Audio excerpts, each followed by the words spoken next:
As I walked, my heart grew darker. When suddenly, Film foreign. Hello, welcome to a new segment for Below the Title called Un Film Foreign.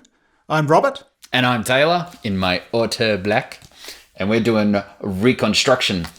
This is a movie you've been trying to get me to watch for many years. And here we are. I finally watched it for this. It's a 2003 Danish film. I believe it was done for like a TV show or some sort of competition on TV where they had a group of directors they sort of commissioned or got together to do a series of films with I think they had to stick to a certain budget, like under $1.5 million or something like that.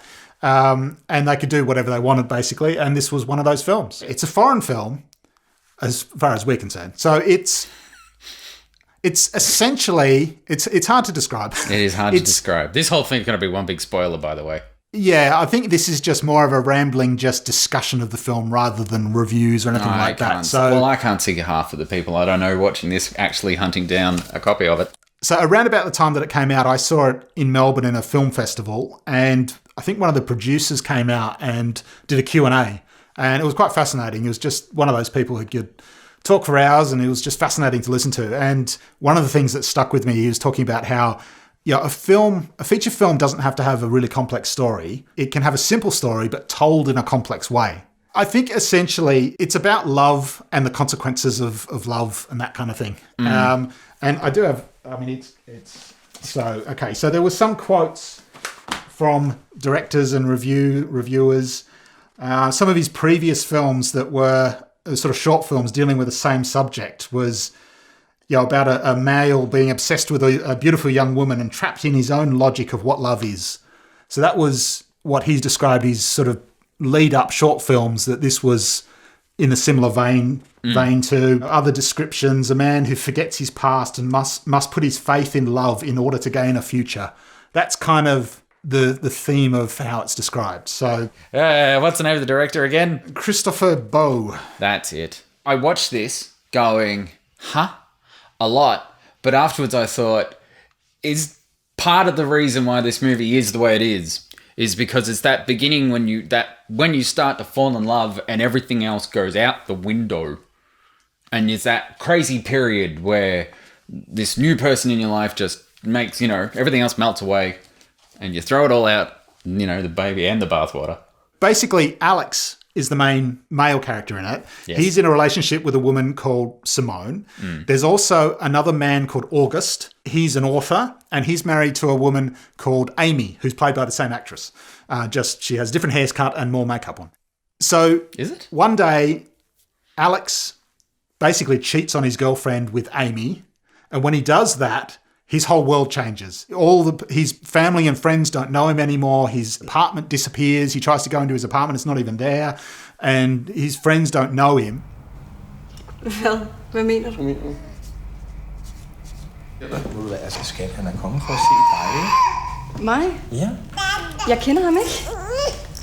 He's confused by this, but he's already arranged to meet up with Amy, so he goes to meet Amy. Yeah, I did think it was amazing for this guy to realise that his apartment wasn't there anymore. His girlfriend doesn't know who he is. His own father doesn't know who he is. And his first thought is let's go see the bit of... Actually, I'm going to get into trouble. I can't say that. Let's go see the woman I shacked up with last night. I think he just thought it was all a bit of a joke, or he didn't know what was going on.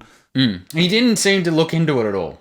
But the thing is, so this is a film that it's not even sort of non-linear. It's the best description I saw of it was it's a fractured story, and it's multiple timelines, multiple versions of the same characters sort of all mixed in together. The character of August, who's an author, he's the narrator of the film, and he seems to be writing the story as well. So is he creating the story? What's real? What's not real? Like it's multiple versions, multiple timelines. It's not even a film where it's a non-linear story where you could choose all the bits and then put it back together as a linear story. It's partially that, but there's a whole lot more going on. I tell you what they do is a lot of fucking smoking.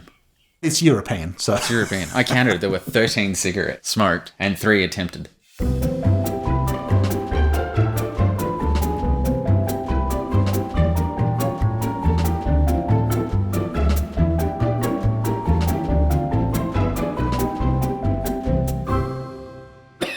One of the times that Alex meets up with Amy, he lays out 3 pictures of a woman and says there's one woman with 3 choices: to stay where she is, to make the leap, or only she knows. So when you look at it and when you really try and piece together what's going on, there are kind of 3 versions of things going on. Yeah, there was a point where it was like, wait a minute, I just saw that scene, but this one's different. One narrative could be Amy staying with August but having Alex as sort of a fling on the side. One could be her leaving August completely and just going off with Alex. And then the other one is, well, we don't know. It's only up to her to know. But that's kind of the three sides to this. There's 3 morning afters when Alex sleeps with Amy. There's one in a kind of an older looking hotel with sort of brown wallpaper. And then you see that again at the end of the film. And then there's 2 times that they're the morning after in a modern Hilton hotel room. One sort of just crops up and then it cuts to another one. It's a time jump. That one doesn't kind of match up with anything, but there's multiple versions, multiple meetings in different cafes at different times. There's every time they meet up in a cafe, they sort of pretend they don't know each other. Alex? Ami. Alex? Ami. Jag heter Ami. Alex? When it did the first jump, I thought, is this going to be like Sliding Doors? Except without the added joy of knowing Gwyneth Paltrow gets hit by a bus. It's something else entirely. I think this is a film that... I think it's more the experience, the atmosphere, you just sort of float along with it. It's just like what's real, what's not real. It's kind of the experience of watching it rather than... Because there's some cool imagery in it. I did like, there was the shot of the dude falling. They kept going back to that. The other thing they keep on talking about, every time they meet, is it a beginning or is it an end? At the start of the film and at the end of the film, they repeat the whole notion of, don't worry, this is just film. Kom ihåg, allt är film. Allt är konstruktion och ändå gör det ont. It's all constructed, and the author writing the story is just constructing this. It's not, so you don't really know what's real and what's not. I also thought this screams first film. Well, he pretty much was straight out of film school. Yeah, it screamed it. Shot on 16mm. It was very grainy. I actually read they pushed for more grain in post. Because it was all available light. And it was all available light long before The Revenant made it cool. This movie did it. But I watched this movie on a massive 4K TV off an old DVD, so the grain was even more enhanced. Yeah, the DVD doesn't really hold up that well. No.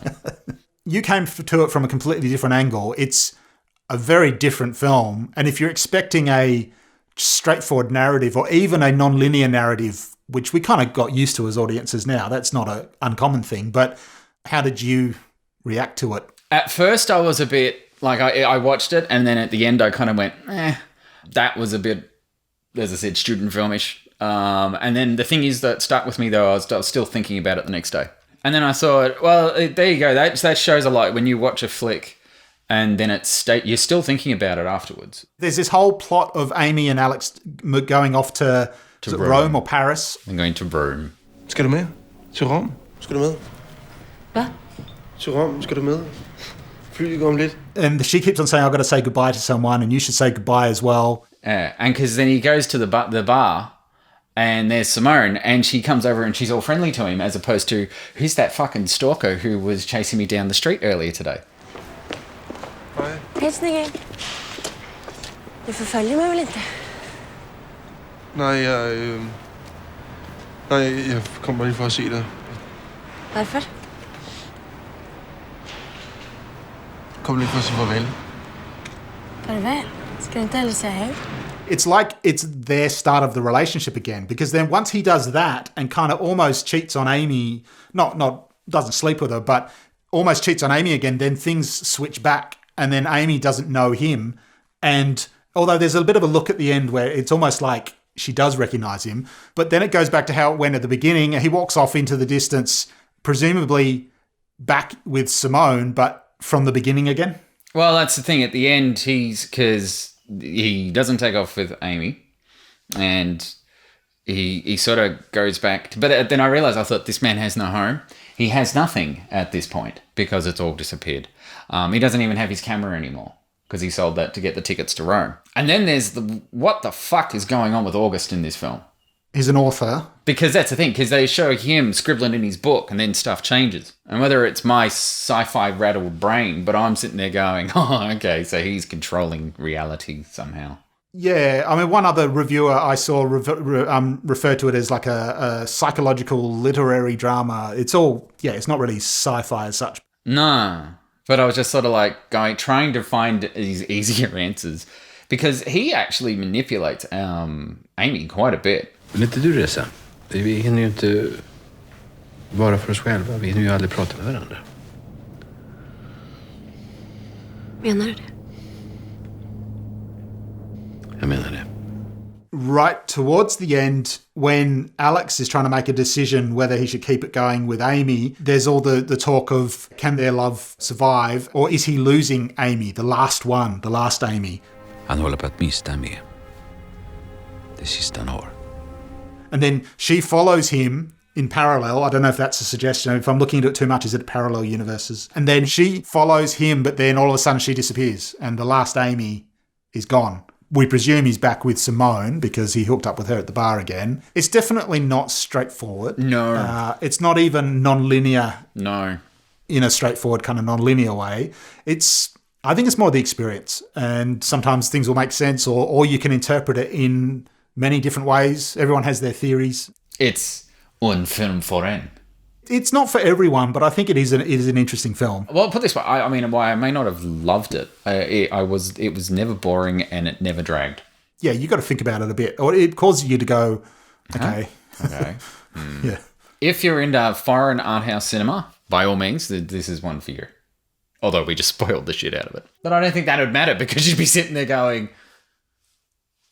It's not one of those sort of films that has a twist or an ending as such. It's sort of this cycle. That you don't know where it starts or where it ends. Is it a beginning? Is it an end? So, yeah, it's a lot more than just that. It's not something that has an ending to spoil as such. So I'd recommend it. It may not be for everyone, but it's still, I think, interesting, worth a watch. If you coughed up along watching this, then click like and subscribe to get more of this black and white smoky goodness.